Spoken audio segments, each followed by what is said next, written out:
Hello and welcome to Out Talks Pens. Today I will be reviewing this Parker 51 fountain pen. It is in the color teal and it has a fine steel nib. I think hooded nibs look really good. And this is a cartridge converter pen. This is a new Parker converter to me, and I think that this button is quite practical, though it doesn't have a very large ink capacity. Yeah, and the clicking sound you hear is that inside of this converter there is a small glass, I think, ball that mixes the ink, which is a good thing. What first drew me to this fountain pen was the Parker brand, which I trust and like. My first Parker pen was a Parker Duofold Centennial, so I jumped right into the deep end.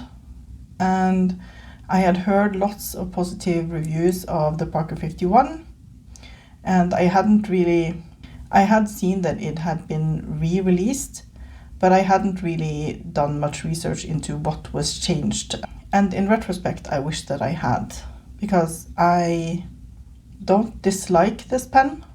I use it more than I thought I would from the first impression, but I'm not entirely happy with it either. I really enjoy the classic Parker clip, the arrow shape. The old Parker 51 had a slip cap. This one has a twist off cap. And this finial, or the top of the pen, annoys me because I don't think you can see that, but when I cleaned this pen for the first time, water came out through these openings when I rinsed through the cap. And I don't think that there is a cap liner in here, or at least I can't see it. So what I suspect is that is why this pen has a tendency to dry out. And that is really annoying, especially for a pen that I was planning on using for quick notes and for daily writing. The fact that it dries out very quickly, and it has a twist cap when I was expecting a slip cap. Yeah, that's an issue to me. Though I will take blame for the fact that I should have done my research. What I really like about this pen is the nib. The nib writes on the wet side and is really, really comfortable and smooth. I'm surprised at how well this pen works for my grip, because I usually prefer larger pens, and I think the color is beautiful. Also, it has a certain legacy because it's a classic pen model. The measurements. The weight of this pen, the complete weight is 22.3 grams. Without the cap, it's 11 grams. The girth of the pen measured here is 10.6 millimeters. And the grip section varies from between 9 to 10.5 millimeters. And the length of the pen from end to the point of the nib is 12 centimeters, which is not particularly long, but it is certainly long enough. This is one of few pens that I will sometimes use posted, because I just find it a comfortable weight, and it's also balanced, at least in my grip. For a size comparison, here is the Parker 51 in teal, here is a Lamy All-Star, and here is a Platinum 3776.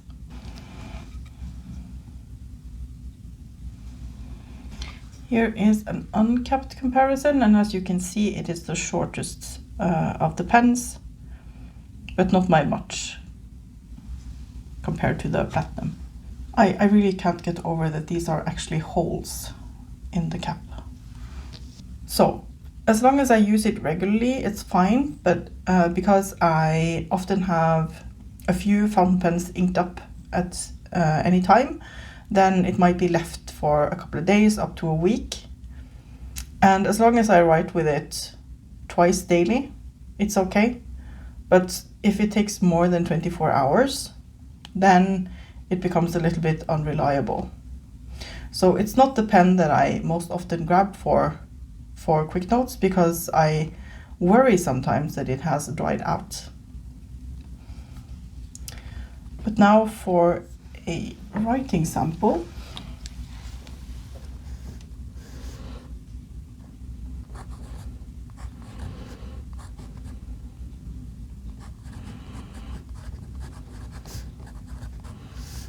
As you could see, it had dried out because I had the cap off for a little while.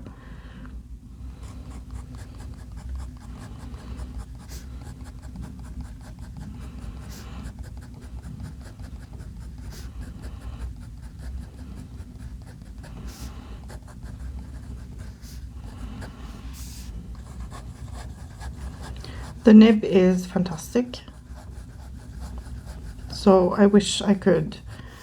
It makes me really want a vintage Parker 51, because the nibs are supposed to be as good, if not better, and then you get the slip cap and a better protection against drying out.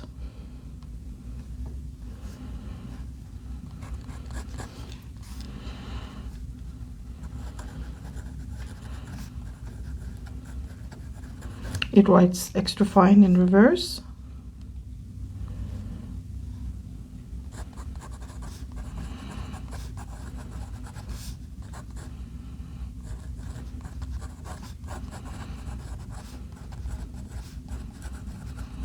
And the ink that I have used is the Wet Pens, the Big 4 Ice Caves, which is a beautiful teal.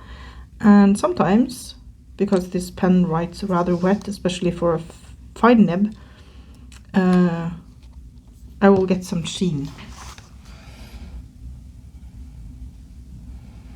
I don't know if it's dry enough up top there that you can see it, but it does sometimes sheen. So, a great writing experience, let down by the fact that they have changed it to a screw cap, and then also it won't stay wet if you don't use it all the time. But all in all, I have considered selling this pen for a couple of times, but I end up keeping it because I like the writing experience so much.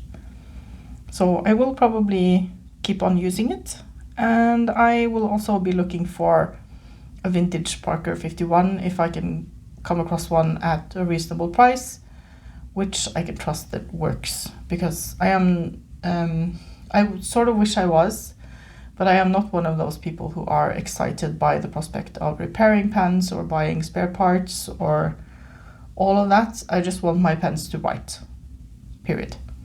Here is the writing sample dried. I hope that you found something useful in this short review, or that it was entertaining to watch. I really appreciate every like and every subscription to my channel, and I hope to see you in my next review. Bye!